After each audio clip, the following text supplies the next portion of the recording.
پچھلے جمعہ مبارک کو سو کر اٹھنے کی جو دعا ہے اس کی کچھ تشریح عرض کی گئی تھی۔ پھر سو کر اٹھنے کے بعد بندہ عمومی طور پر بیت الخلاء کے اندر جاتا ہے، واش روم کے اندر جاتا ہے قضاء حاجت کے لیے۔ تو آج کی اس گفتگو میں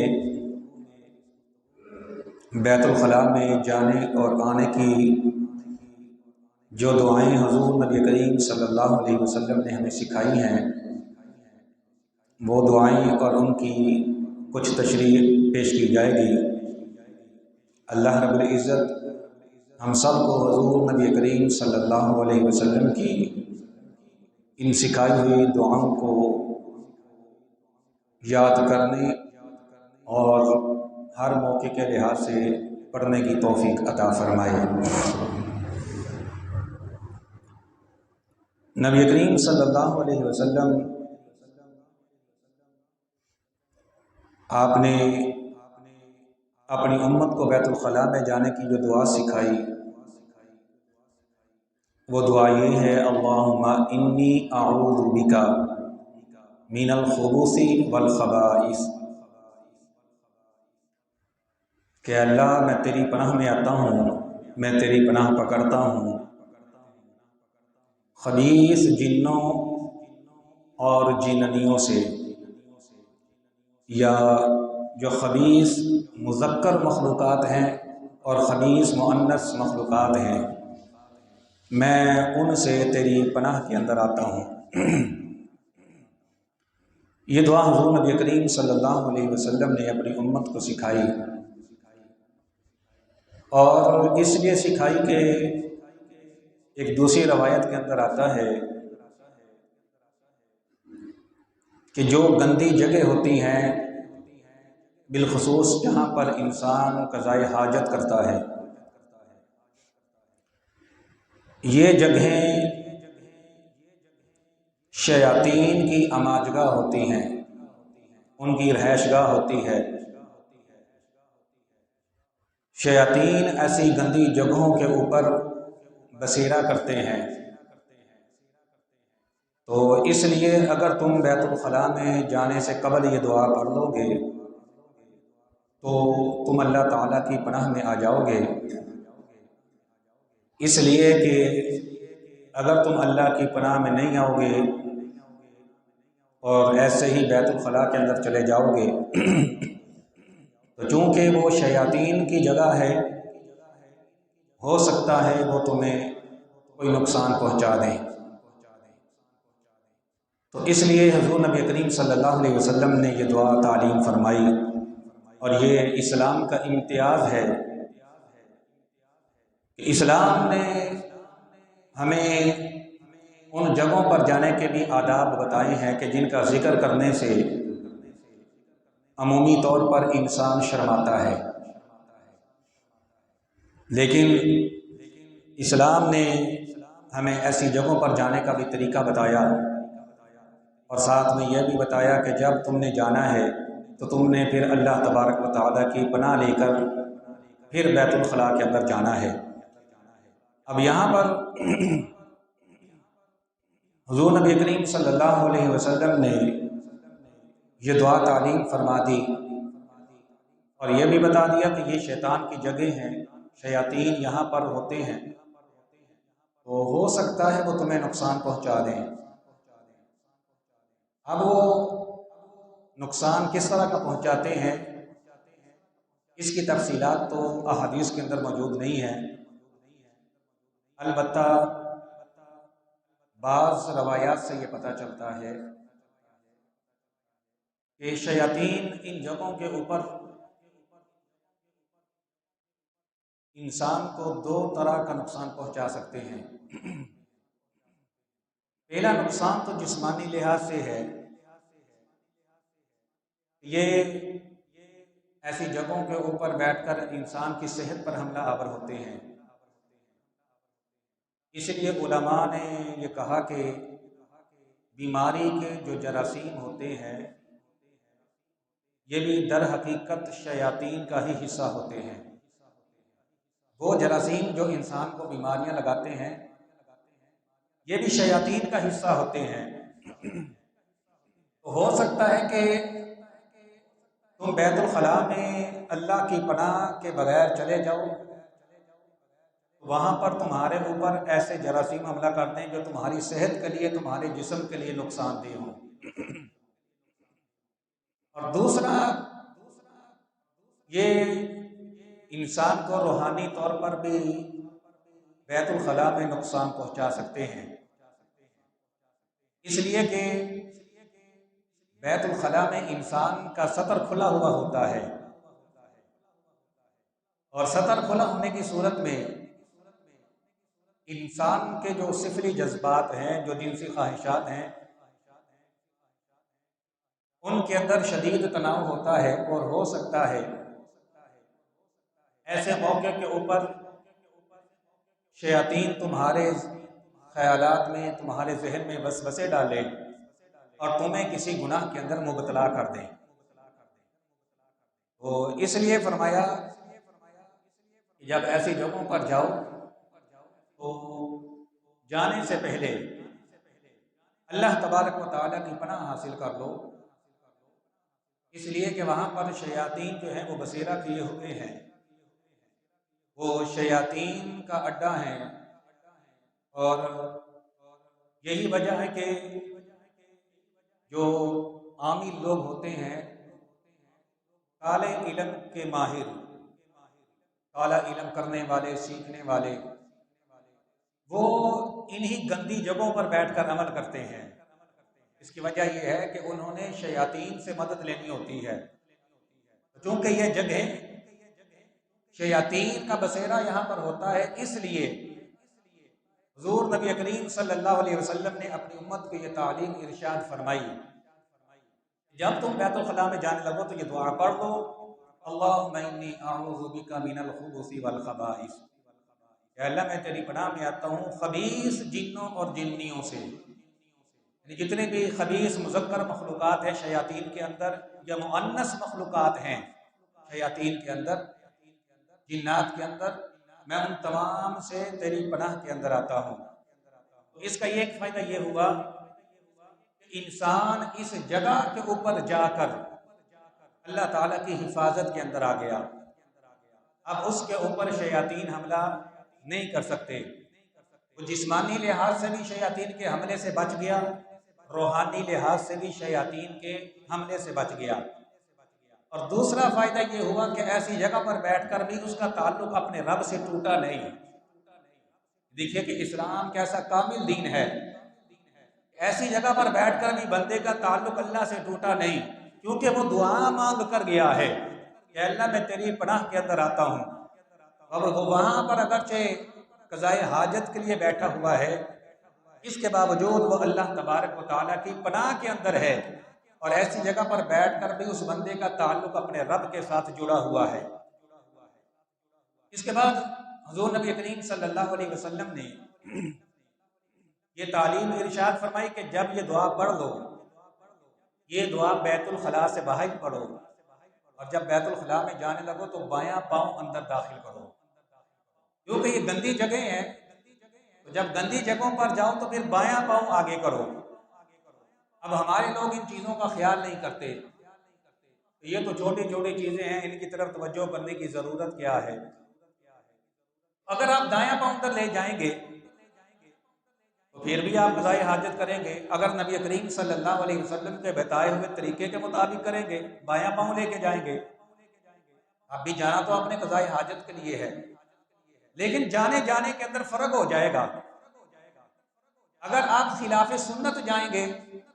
تو آپ سنت کی برکات سے محروم ہو جائیں گے، سنت کے انوار و تجلیات سے آپ محروم ہو جائیں گے، اور اگر حضور نبی کریم صلی اللہ علیہ وسلم کے بتائے ہوئے طریقے کے مطابق آپ جا رہے ہیں بیت الخلاء کے اندر، اب آپ اتباع سنت کے دائرے کے اندر آ جائیں گے، اور اتباع سنت کا نور اور اس کی برکات آپ کو حاصل ہو جائیں گی۔ آج جو ہماری عبادات کے اندر نور نہیں ہے، ہماری عبادات کے اندر جو انوار و تجلیات نہیں ہیں، ان کا بنیادی سبب کیا ہے؟ بنیادی سبب یہ ہے کہ ہم اس طرف توجہ نہیں دیتے کہ اصل چیز حضور نبی کریم صلی اللہ علیہ وسلم کی اتباع ہے۔ بظاہر دیکھنے میں یہ معمولی سی عمل ہے، لیکن حقیقتاً ان کا فائدہ کیا ہے؟ کہ قرآن کریم فرماتا ہے کہ قُلْ إِن كُنتُمْ تُحِبُّونَ اللَّهَ، اے لوگو اگر تم اللہ تعالیٰ سے محبت کرنا چاہتے ہو فَاتَّبِعُونِي، اے محبوب آپ بتا دیں کہ پھر میری اتباع کرو، میری اتباع کرو۔ جب میری اتباع کرو گے پھر کیا ہوگا؟ یحببکم اللہ، پھر اللہ تبارک و تعالیٰ تمہیں اپنا محبوب بنا لے گا۔ تو لہٰذا یہ جو جتنے بھی اس طرح کے عمل ہیں، بظاہر دیکھنے کے اندر یہ لگتا ہے کہ شاید ان کا کوئی فائدہ نہیں ہے، لیکن حقیقتاً ان کا فائدہ یہ ہے کہ بندہ جب رسول اللہ صلی اللہ علیہ وسلم کے بتائے ہوئے طریقے کے مطابق یہ عمل کرتا ہے، اس کا وہ عمل اتباع سنت کے دائرے کے اندر آ جاتا ہے، اور وہ بندہ اللہ تبارک و تعالیٰ کا محبوب ہو جاتا ہے۔ اس لیے فرمایا کہ جب بیت الخلاء میں جاؤ،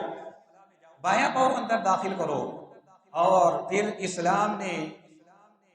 یہ بھی کہا کہ استنجا کرنا ہے تو پانی کے ساتھ کرو، پانی میسر نہیں ہے پتھروں کے ساتھ کر لو، مٹی کے ڈھیلوں کے ساتھ کر لو۔ اور یہاں پر میں یہ ضمناً عرض کر دوں، اسلام نے جو طریقہ استنجا کرنے کا اپنے ماننے والوں کو دیا ہے، دنیا کی کسی قوم کے اندر، دنیا کے کسی مذہب کے اندر پاکی حاصل کرنے کا یہ طریقہ موجود نہیں ہے۔ آپ انگریزوں کو دیکھ لیں کہ آج دنیا کے اندر ان کی صفائی ستھرائی کے بڑے چرچے ہیں، ان کے گلی محلے بڑے صاف ستھرے ہیں، لیکن استنجا کرنے کے اندر ان کی گندگی کا عالم یہ ہے کہ جب وہ قضائے حاجت کرتے ہیں، وہ پانی استعمال نہیں کرتے بلکہ اس کی جگہ ٹوائلٹ پیپر رکھے ہوئے ہیں۔ جس طرح ٹیشو پیپر ہوتے ہیں وہ ٹوائلٹ پیپر استعمال کرتے ہیں، پانی بہت کم استعمال کرتے ہیں۔ اب ٹوائلٹ پیپر کے ساتھ گندگی کیا دور ہو سکتی ہے؟ یہ اسلام کا امتیاز ہے، اور اسلام کی خوبی ہے کہ اسلام نے ہمیں جو طریقہ بتایا ہے استنجا کرنے کا، صفائی حاصل کرنے کا، ستھرائی حاصل کرنے کا، دنیا کے کسی مذہب کے اندر اور دنیا کی کسی قوم کے اندر اتنا پیارا اور صفائی اور ستھرائی کا اتنا عجیب و غریب طریقہ موجود نہیں ہے جو اسلام نے اپنے ماننے والوں کو عطا فرمایا ہے کہ تم پانی کے ساتھ استنجا کرو۔ اس کا فائدہ کیا ہوگا؟ تمہیں ظاہری لحاظ سے بھی صفائی ملے گی اور باطنی لحاظ سے بھی تمہیں پاکی مل جائے گی۔ اور اگر پانی میسر نہیں ہے تو پھر تم پتھروں کے ساتھ، مٹی کے ڈھیلوں کے ساتھ استنجا کرو، اس سے تمہیں پاکی حاصل ہو جائے گی۔ ایک مرتبہ ایک یہودی نے حضرت سلمان فارسی رضی اللہ تعالیٰ عنہ سے یہ اعتراض کیا تھا کہ دیکھو تمہارے نبی جو ہیں وہ تمہیں یہ استنجا کرنے کی باتیں بھی بتاتے ہیں، یہ تو بڑی عجیب و غریب باتیں ہیں، یعنی یہ باتیں جو ہیں یہ تو ان کے معیار سے بڑی نیچے ہیں۔ وہ اللہ کے نبی ہیں، لیکن اس کے باوجود وہ تمہیں اس طرح کی باتیں بتاتے ہیں کہ تم نے استنجا کرنے کے لیے کیسے جانا ہے، کیسے استنجا کرنا ہے، پھر باہر آ کر کیا کرنا ہے، یہ ساری چیزیں وہ تمہیں سکھاتے ہیں۔ تو یہ چیزیں تو ان کے معیار کے مطابق نہیں ہیں کہ وہ اللہ کے نبی ہیں۔ حضرت سلمان فارسی رضی اللہ تعالیٰ عنہ نے جواباً فرمایا،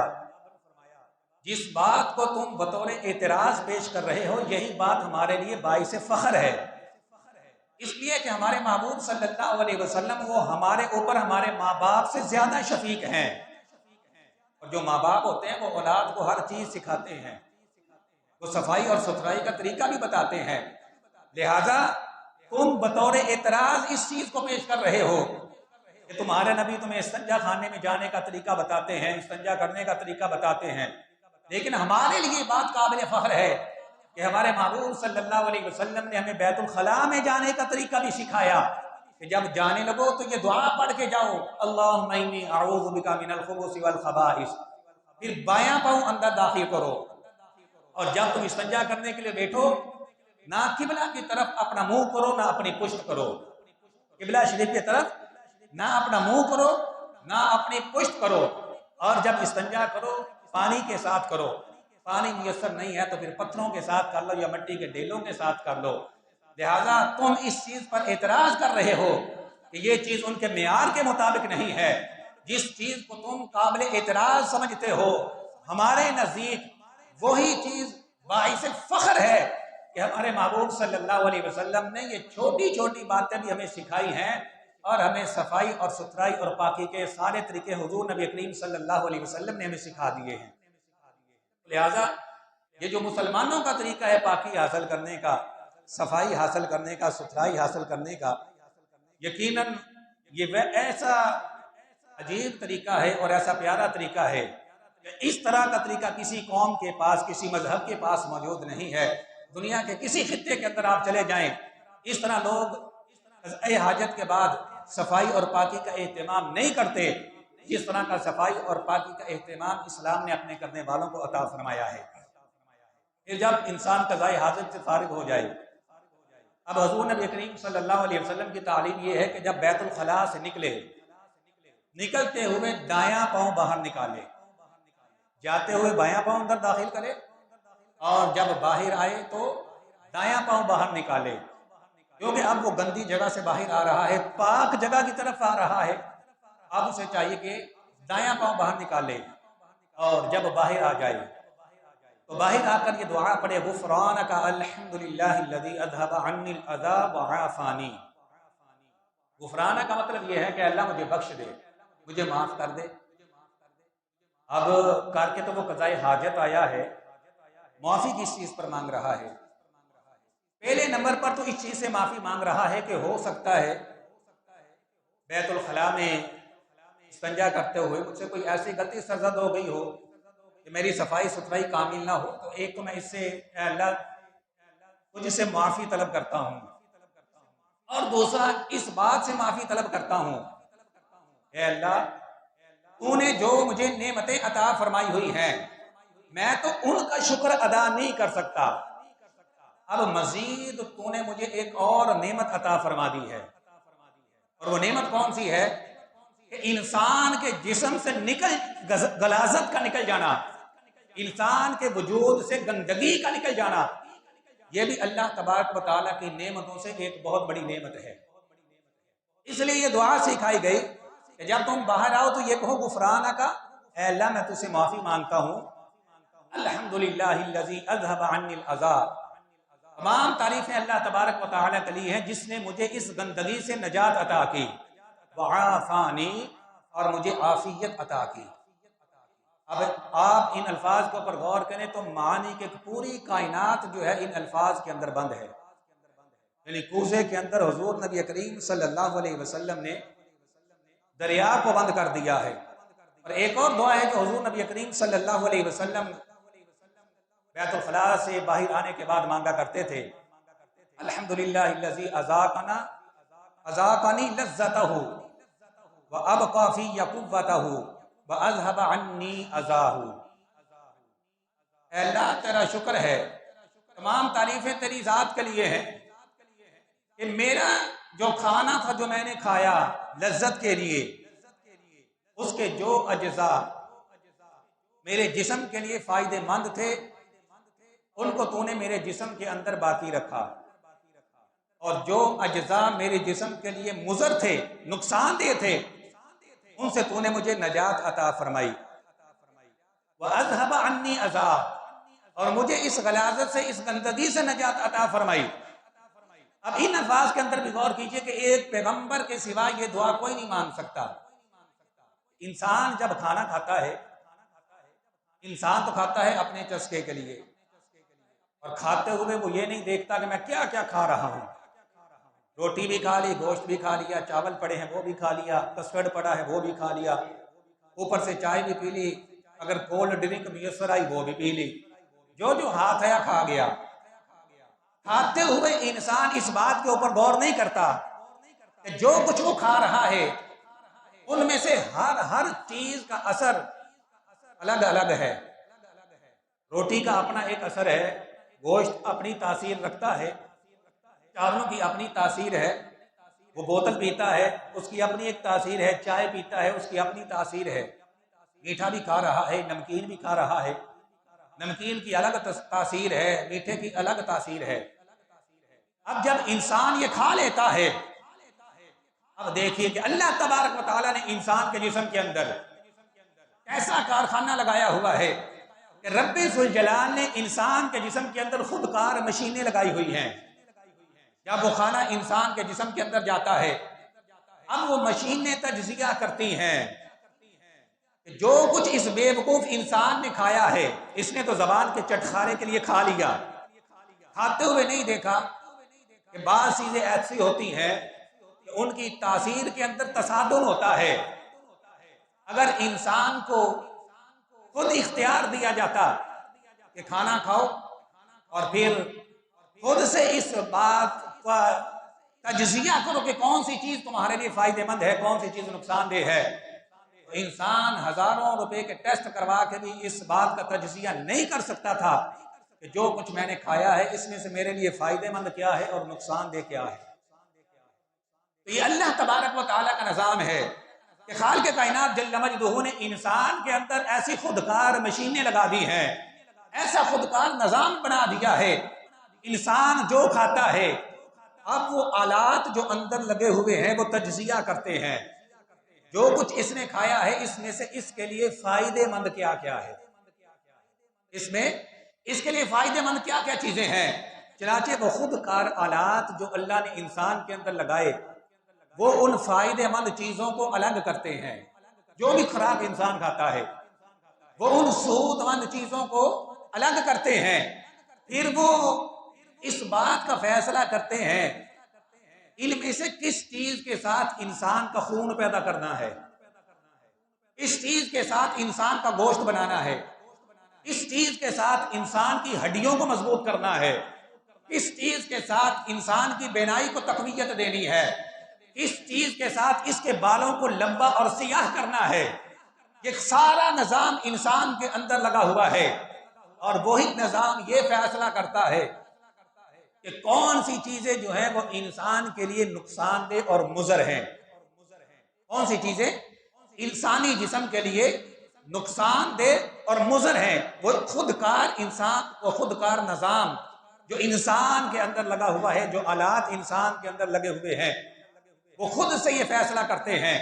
کہ کون سی چیز اس کے لیے فائدہ مند ہے، وہ اس کو روک لیتے ہیں. اس کے ایک حصے سے خون بنتا ہے، ایک حصے سے گوشت بنتا ہے، ایک حصے سے ہڈیوں کو طاقت ملتی ہے، ایک حصے سے بال لمبے اور سیاہ ہوتے ہیں، ایک حصے سے بینائی کو تقویت ملتی ہے. اور وہ چیزیں جو انسان کے جسم کے لیے نقصان دہ ہوتی ہیں وہ خودکار نظام ان کو الگ کر دیتا ہے، وہ الگ ہو جاتی ہیں اور پیشاب اور پخانے کے ذریعے ان چیزوں کو انسانی جسم جو ہے وہ خارج کر دیتا ہے. یہ کتنا بڑا نظام ہے. ہم روزانہ کئی بار اس عمل سے گزرتے ہیں لیکن اس عمل سے گزرتے ہوئے اللہ تبارک و تعالیٰ کی اس نعمت کی طرف کبھی دھیان ہی نہیں جاتا. یہ کتنا بڑا نظام ہے جو خالق کائنات جل مجدہ نے ہمارے اندر لگایا ہوا ہے. ایک طرف جگر ہے جو خون پیدا کر رہا ہے، ایک طرف معدہ ہے جو کھانا ہضم کر رہا ہے، ایک طرف دل ہے جو پورے جسم کو خون سپلائی کر رہا ہے، ایک طرف آنتوں کا نظام ہے جو پورے جسم کا فضلہ جمع کر کے اس کو خارج کر رہی ہیں، ایک طرف گردے ہیں کہ انسان جو بھی سیال اشیاء کا استعمال کرتا ہے، یعنی جتنے بھی مشروبات پیتا ہے، پانی پیے، چائے پیے، کولڈ ڈرنک پیے، اسکنجبین پی لیے، کچھ بھی پی لیا، وہ خودکار نظام جو اندر لگا ہوا ہے گردوں کی صورت کے اندر جتنے پانی کی ضرورت ہوتی ہے وہ اس کو روک لیتا ہے، باقی کو خارج کر دیتا ہے. اور اگر ان خودکار آلات میں سے کوئی ایک آلہ بھی خراب ہو جائے، کسی کا خدا نہ خاصہ ایک آلہ بھی خراب ہو جائے، آپ جانتے ہیں کہ لاکھوں روپیہ لگ جاتا ہے. اس کے باوجود وہ نظام نہیں بنتا جو اللہ تبارک و تعالیٰ نے بنایا ہے. مثلا کسی انسان کے گردے فیل ہو جائیں، آپ دیکھتے ہیں کہ کتنی سخت اذیت سے اس کو گزرنا پڑتا ہے. گردوں کی صفائی کروانی پڑتی ہے ہفتے کے اندر، کسی کی 15 دن کے اندر جیسی کسی کی پوزیشن ہوتی ہے، اور ہزاروں روپیہ ڈاکٹر لیتے ہیں اور انتہائی تکلیف دہ عمل سے گزرنا پڑتا ہے. انسان کے ایک چھوٹے سے عمل کے لیے ہزاروں روپیہ بھی لگانا پڑتا ہے اور اس کے باوجود ہزاروں روپیہ لگانے کے باوجود سخت تکلیف سے بھی گزرنا پڑتا ہے ایک چھوٹے سے عمل کے لیے، پیشاب کے لیے. اور جو اللہ تبارک و تعالیٰ نے مفت کے اندر یہ نعمتیں عطا فرمائی ہوئی ہیں اور ہر ایک کو عطا فرما دی، خواہ وہ مالدار ہے، خواہ وہ غریب ہے، خواہ وہ جاہل ہے، خواہ وہ عالم ہے، کوئی بھی ہے، ہر ایک کو اللہ تبارک و تعالیٰ نے مفت کے اندر یہ نظام عطا فرمایا۔ تو انسان سارے دن کے اندر کئی مرتبہ اس عمل سے گزرتا ہے، لیکن اللہ تبارک و تعالیٰ کی ان نعمتوں کی طرف توجہ کوئی نہیں جاتی۔ تو حضور نبی کریم صلی اللہ علیہ وسلم نے جو کلمات تعلیم فرمائے،